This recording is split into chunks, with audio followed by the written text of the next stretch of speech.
Jim, even with the historical chains of custody for John, for Peter, and even Paul, skeptics still, they deny the reliability of the scriptures. They argue, for instance, Ignatius and Polycarp failed to, and they use the term precisely, quote the Gospels in their letters, concluding the Gospels then really can't be authenticated.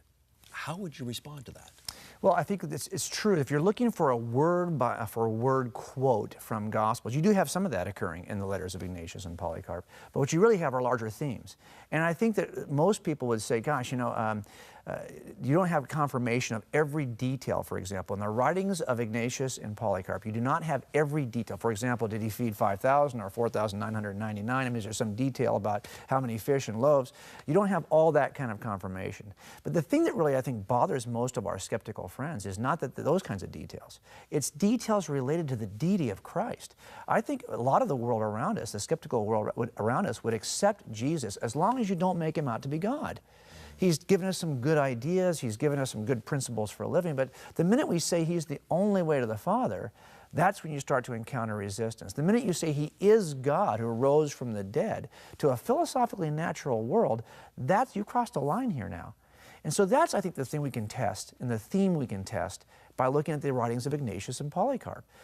I think that people are less interested in whether they can affirm every detail, but when it comes right down to it, the basic nature of who Jesus is, the thing that's the most offensive to the skeptic, his deity, that's the thing that Ignatius and Polycarp's writing affirm. So, for example, in my book, I actually just wrote out all the descriptions of Jesus that are offered by Ignatius and Polycarp.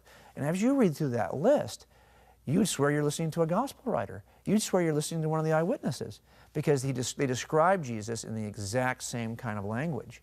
So I think for me, an eyewitness can't always tell me every detail. I may need several eyewitnesses to give me every detail, to give me the most robust picture. What's great about Ignatius and Polycarp, the followers of Paul, like Linus and Clement, the followers of John, like Ignatius and Polycarp, is they give us the outline of John's testimony, the outline of Paul's testimony. And when we compare the outline to what we have today, it matches, and that's what's important.